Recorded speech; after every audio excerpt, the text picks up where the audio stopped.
आपने पढ़ाई कहाँ से की है और कैसे क्या आपका यहाँ तक का सफ़र कैसे क्या रहा? सर मैंने प्राइमरी एजुकेशन प्रयागराज से की है। कहाँ उसके से? बाद प्रयागराज सेंट्रल एकेडमी झूसी से। अच्छा, ठीक है। और उसके बाद मैंने बीए किया है अपना यूनिवर्सिटी ऑफ इलाहाबाद से। ठीक है। उसके बाद मैंने यूनिवर्सिटी ऑफ इलाहाबाद से एलएलबी किया है, जिसमें मैं गोल्ड मेडलिस्ट रही हूँ। किस सन में आपने पास किया? 2023 में एनुअल एग्ज़ाम टॉपर। अच्छा, 2023। उसके बाद मैंने इस साल अभी एलएलएम में एडमिशन लिया है सीएमपी डिग्री कॉलेज में। एलएलएम में। जी। ठीक है।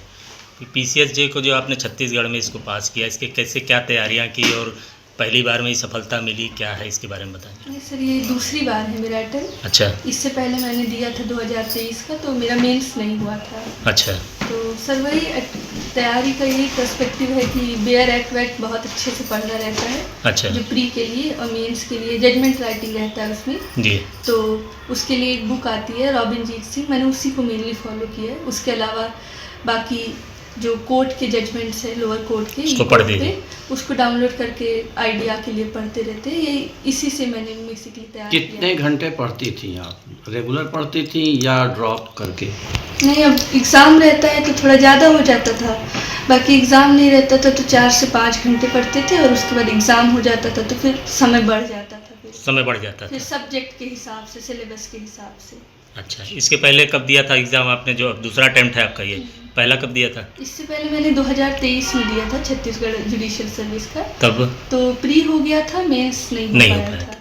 इस बार आपने टॉप किया है पीसीएसजे के सेकंड अटेम्प्ट में, कैसा महसूस हो रहा है और क्या कहेंगी आप इसके लेकर? बहुत अच्छा महसूस हो रहा है, वो एकदम बढ़िया खुशी हो रही है, विश्वास भी नहीं हो रहा है। बस यही कहेंगे कि हमारे जैसे जो लोग तैयार कर रहे हैं, मेरा नहीं हुआ अब हो गया, इसी तरह उनका जिसका नहीं हो रहा है अगली बार जरूर होगा। बस मेहनत करते रहनी चाहिए, तैयारी करते रहें, लगातार पढ़ते रहें। पिताजी आपके क्या करते हैं? मेरे पिताजी असिस्टेंट मैनेजर हैं। क्या नाम है उनका? शमीम अहमद। कहाँ पर है पोस्टिंग? ये सिविल लाइन्स प्रयागराज। कितने भाई बहन हैं आप? मैं एक बहन हूँ, एक भाई है मेरा। भाई बड़ा छोटा? छोटा है। क्या नाम है? फरहान अहमद। माता क्या जी करते हैं फरहान? बीए में है, बैचलर्स कर। कहाँ से? इसी से ईवी क्रिश्चियन कॉलेज। और माता जी क्या नाम है आपके? माता जी का मेरे नाम है अख्तरी बेगम। अख्तरी बेगम। मूल निवासी आप कहाँ के हैं? मूल निवासी मैं अमेठी गौरीगंज की हूँ। गौरीगंज की। कब से यहाँ हैं? यहाँ लगभग ये 8 साल हो गए। 8 साल हो गए। अच्छा, तो माता जी हाउस वाइफ हैं आपकी? जी जी। परिवार का कैसा सहयोग रहा आपकी इस तैयारी को लेकर? परिवार का बहुत ज़्यादा सहयोग रहा, बहुत ही ज़्यादा सहयोग रहा।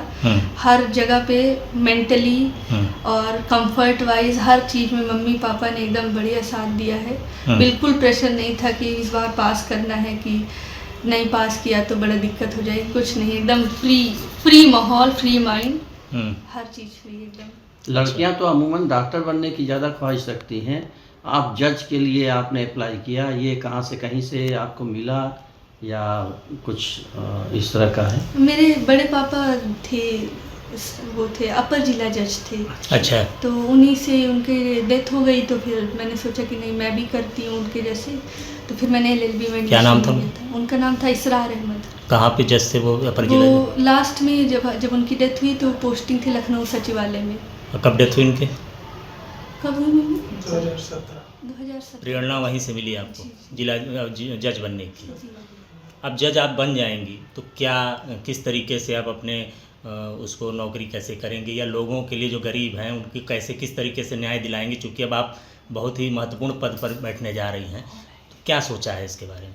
सर जज को सबसे पहले निष्पक्ष होना चाहिए। ठीक है। मैं बस उस निष्पक्षता को फॉलो करूंगी ताकि मैं किसी भी बायस के बिना काम कर सकूं, और जब मैं बायस के बिना काम करूंगी तो जस्टिस एकदम अच्छे से दे पाऊंगी सर। तो गरीब लोगों के लिए भी यही है सर, उनकी बातें बढ़िया से सुननी है, बिना किसी भेदभाव, बिना किसी बायस, बिना किसी प्रेजुडिस के सुनना है, और जो सत्य है, जो न्याय है, वही करना है सर। लड़कियों को आप क्या मैसेज देना चाहेंगी, विशेष तौर पर मुसलमान लड़कियों को?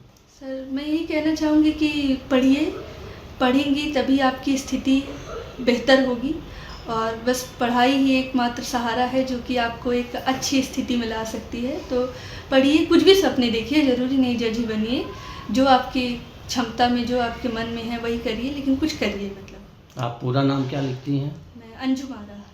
अमूमन ये देखा जाता है, जैसे आपने अभी पूछा तो मुस्लिम्स में पढ़ाई को लेकर कहीं ना कहीं एक तरीके से वो भाव नहीं है जैसा कि होना चाहिए, तो उनके लिए क्या संदेश है? आप एक महिला होकर, एक लड़की होकर अगर इस तरीके से आप आगे आई हैं तो सबके लिए, पूरी कौम के लिए आप क्या कहना चाहेंगे? सर मैं ये कहना चाहूँगी कि सबसे पहले माता पिता वो अगर इनिशिएटिव लेंगे तभी लड़कियां बढ़िया से बढ़ पाएंगी। मेरे माता पिता अगर इनिशिएटिव ना लेते तो पता नहीं मैं यहाँ होती कि नहीं होती। और दूसरी बात, अगर लड़कियां खुद भी थोड़ा जागरूक हों, थोड़ा आवाज़ उठाएं, भाई हमको पढ़ने दीजिए, इतने तक तो पढ़ने दीजिए कम से कम, तो मतलब बेसिकली कि जागरूकता और होनी चाहिए और पढ़ाई के महत्व को समझिए। लोग थोड़ा इम्पेशेंट हो जाते हैं कि नहीं हो रहा है इतनी जल्दी। मुस्लिम लड़के लड़कियों के लिए क्या बोलेंगे आप, क्या कहेंगी? मैं ये कहूँगी कि पढ़ाई के तौर पे उन्नति करिए। पढ़ाई ही विकास का एक रास्ता है। पढ़ाई विकास का एकमात्र नहीं तो लेकिन एक बहुत अच्छा जरिया है। और पढ़ाई करने से ये जो हम समाज में थोड़ा पिछड़ेपन है, इससे थोड़ा हम अपलिफ्ट हो जाते हैं। अब मेरे दादा थे टेलर, मेरे पापा को उन लोगों ने इलाहाबाद भेजा, पढ़ाया, तो उन लोगों की इतनी सोच डेवलप हुई कि वो मुझे पढ़ा सके। कौन टेलर था? मेरे दादाजी। अच्छा, क्या नाम था? अकबाल अहमद था। अकबाल अहमद। अकबाल अहमद जी अमेठी। जी जी। तो उन्होंने भेजा पिताजी को आपके? उन्होंने पिताजी को भेजा। हाँ। वो इस काबिल बनाया कि वो मेरे बारे में सोच सके। तो मतलब एक जनरेशन, एक इनिशिएटिव से कैसे एक जनरेशन चेंज हो गई। वैसे भी इस्लाम में ये कहा गया है कि इल्म के लिए आपको अगर ईरान या कहीं उस दौर में बहुत ज़्यादा दूर था आपको जाना चाहिए, लेकिन लोग फॉलो नहीं करते हैं। तो इसके लिए आप क्या प्रेरित करेंगी उन लड़कियों को कि पढ़ें और पढ़ें? पढ़ें और जो है अपने मन लगा के पढ़ें बढ़िया से। और अगर आपको सहयोग नहीं मिल रहा है थोड़ा परेशानी में भी पढ़ लीजिए, लेकिन मतलब पढ़ाई के प्रति जुनून रखिए। ये बताइए, आप इतनी बड़ी सफलता आपने प्राप्त की है, तो अब जो बच्चे तैयारी कर रहे हैं, अगर उनको 5 टिप्स देना हो तैयारी और उसकी सफलता के लिए, तो आप क्या देना चाहेंगे? सर सबसे पहले तो कंसिस्टेंसी बहुत ज़रूरी है। कम पढ़िए लेकिन लगातार पढ़िए, डेली पढ़िए, जिससे कि कंसिस्टेंसी बनी रहेगी तो आप लंबे समय में सारा काम आराम से कर लेंगे। दूसरा सर, हार्ड वर्क का कोई सब्स्टिट्यूशन नहीं है। जितना आप हार्ड वर्क करेंगे कभी ना कभी काम आएगा, अभी नहीं काम आएगा तो बाद में काम आएगा। ठीक है। इसके अलावा सर कोई भी एग्जाम है PYQ को बिल्कुल इग्नोर नहीं करना चाहिए। PYQ मतलब? PYQ previous year questions. ठीक है। वो एक तरीके से आपको पूरा माइंड मैप समझने का पूरा नज़रिया देते हैं कि कैसे क्वेश्चन आ सकते हैं, कैसे हम पढ़ें।